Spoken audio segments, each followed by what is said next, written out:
Today on the TV24 News, the city of Oxford turns 172. Twist in local shooting and arrest case. Representative Moore and FISA. These stories plus weather with Lacey Klontz and sports coming up. It's now time for the TV24 News, presented to you by Team 1 Chevrolet of Gadsden.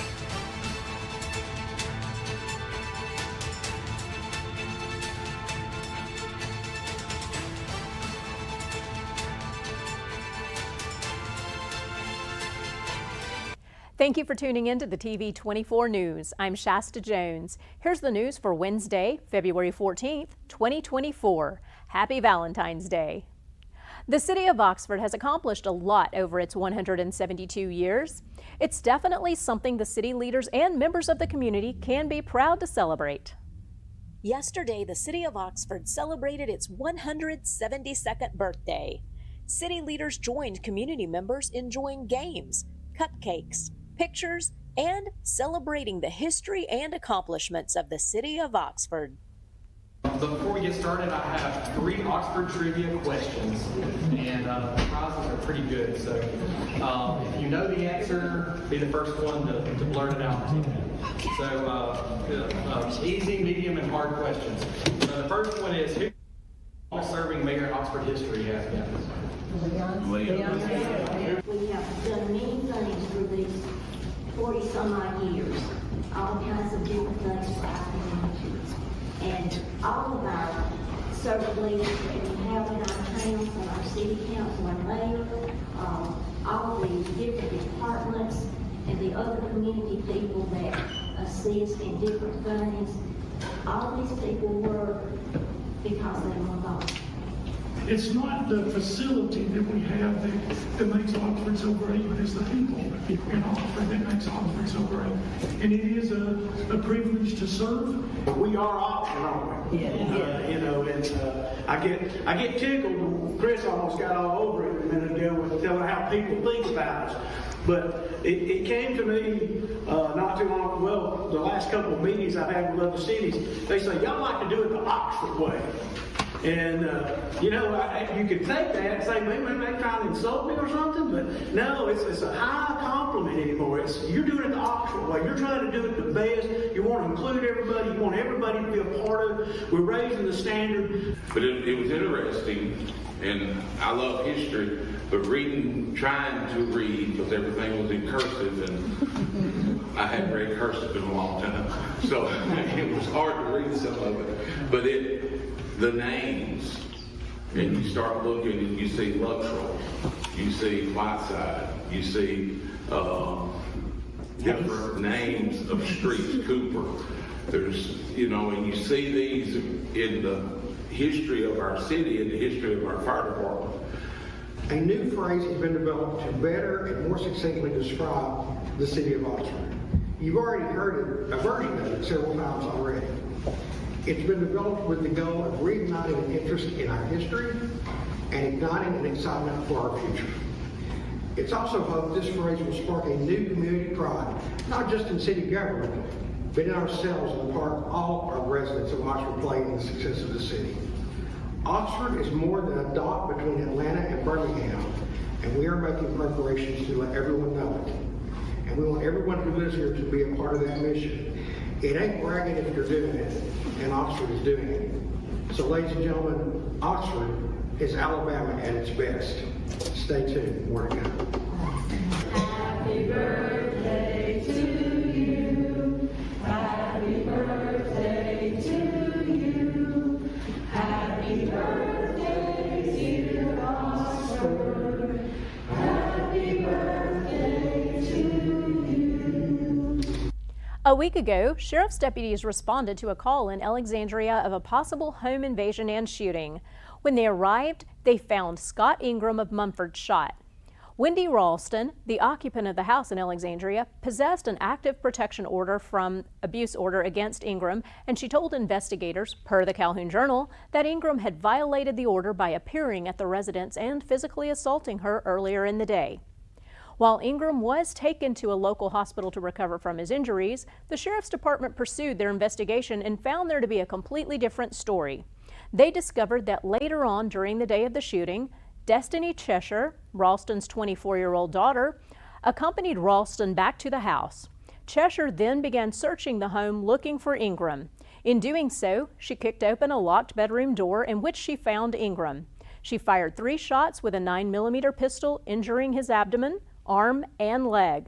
Digital evidence was used to expose that information given to law enforcement and that it had been fabricated to hide the actual intent. Ralston had continued a secret relationship with Ingram and allowed him into the home, violating the protection order, yet she misled law enforcement to believe otherwise. A forensic examination of Ralston's digital media revealed text messages showing Ingram expressing suspicions of being set up. Ralston and Cheshire have both now been taken into custody. Ralston faces a felony charge of assault, first degree, and a misdemeanor charge of false reporting to law enforcement. Cheshire faces a felony charge of assault, first degree. Sheriff Matthew Wade expressed caution in arresting individuals claiming to be victims of domestic violence, emphasizing the gravity of such cases. He noted that the findings of the investigation are clear and overwhelming, indicating Ralston's manipulation of the system for personal benefit. He stressed that Ralston's actions are not only offensive to true victims of domestic violence, but have also caused physical harm to Scott Ingram and implicated him in the criminal justice system based on false accusations. Scott Ingram no longer faces charges of home invasion, but once he is released from medical care, he will face charges of violation of the Protection from Abuse order. Even in the event a victim voluntarily invites the person named on the order to interact, once a judge has signed a protection order, it may not be violated. The Foreign Intelligence Surveillance Act, better known as FISA, was used in 2021 alone by the FBI close to 300,000 times to spy on American citizens, including President Trump, without a warrant. Alabama Congressman Barry Moore from Montgomery said, "We must reform FISA and require the FBI to get a warrant to protect Americans." Let's listen to what else Moore had to say yesterday. Thank you, Mr. Chairman. You know, as I toured the district, the number one concern, or at least one of the top concerns, was the weaponization of government against American citizens. And so, as we start addressing these FISA issues, this has got to be a priority. And, you know, it's the Fourth Amendment's clear. Americans are protected from unreasonable searches and seizures without a warrant. But the FBI has used FISA 702, which is meant for gathering intel on foreign nationals, hundreds of thousands of times to spy on American citizens without a warrant. Instead of focusing outwardly on America's enemies, they are focusing inwardly on the American people.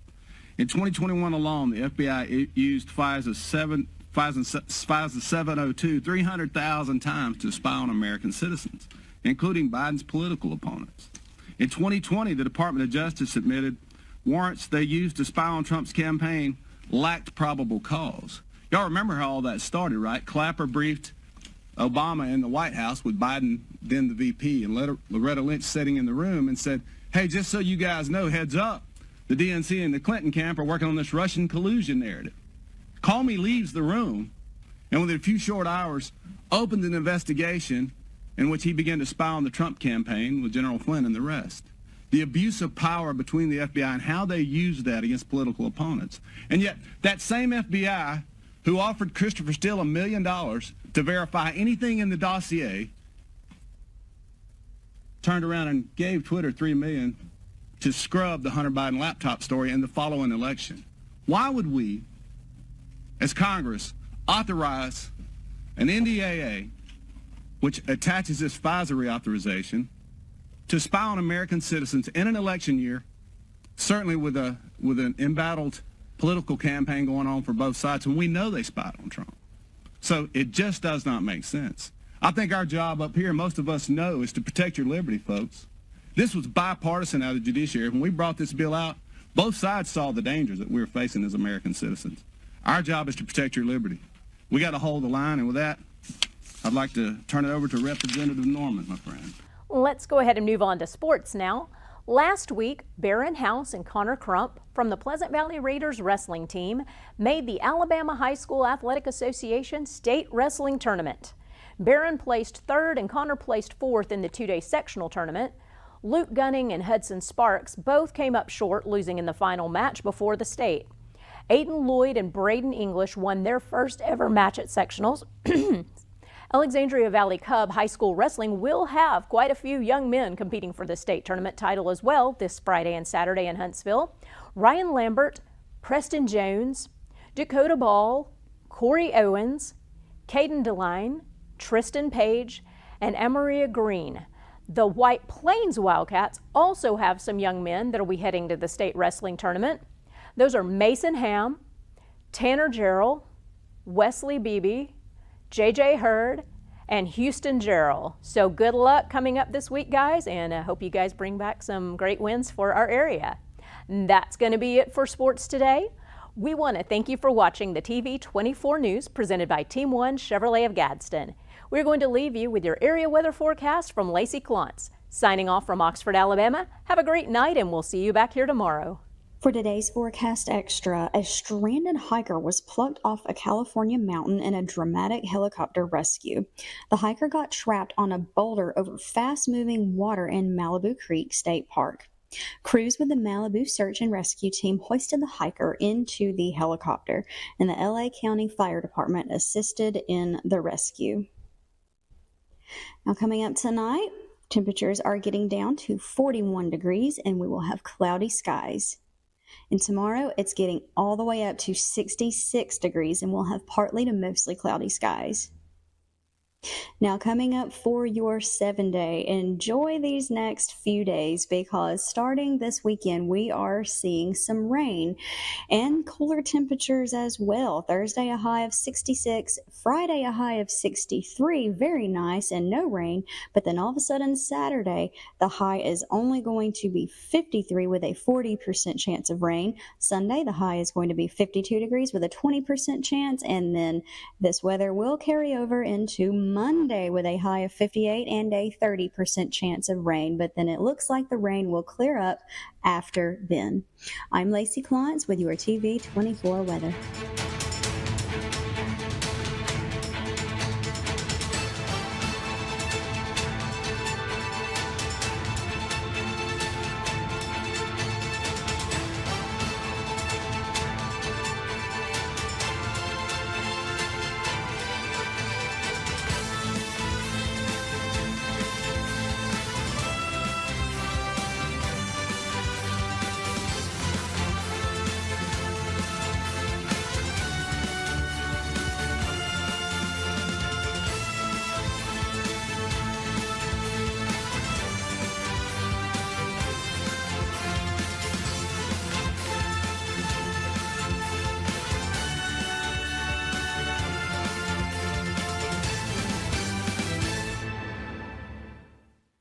You may not believe it, but it's true. The 2024 Team 1 Chevys are here. All 23-24 Silverado light duties have 2.9% financing for 72 months. The hottest new 24 Team 1 Chevy Blazer, 1.9% financing and no payments till April. And the #1 selling family vehicle, the Equinox. 24 models. You got it. 1.9% financing and no payments till April. Team 1 Chevrolet, home of the best people, the best service, period. Some say college isn't for single parents or people who work full-time. I'm here to prove them wrong. I'm a first-generation American, the father of Dion, and a non-traditional student at Gadsden State Community College. As a sergeant in the Army National Guard, I've watched soldiers with degrees progress faster in their careers. So today, I'm in school, involved in the Veterans Upward Bound program, and excited to see what's in store for my career. I truly am earning my wings at Gadsden State. I'm Alan Parnell with Parnell Insurance Agency. We've been here in Oxford and Alabama, Tallapoosa, Georgia since 1990. With Auto Owners Insurance, we're able to give customers competitive pricing along with excellent coverages. Parnell Insurance can handle all of your personal, commercial, and life insurance needs. We have a very experienced staff, both personal and commercial. All together, we've got about 125 years experience. Come see what our insurance agency can do for you in Oxford, Alabama, and Tallapoosa, Georgia. Auto Owners Insurance. At Campers Unlimited, we offer a no-pressure experience, no hidden fees, and great service after the sale, making us one of the fastest-growing RV dealers in the Southeast. With our second location in Oxford, we offer a great selection of over 220 campers from top brands, including Grand Design. Our mission is to help friends and family spend time together in the great outdoors. At Campers Unlimited, you aren't just a customer, you are family. Check out our inventory at campersunlimited.net or come see us at Gaston or Oxford.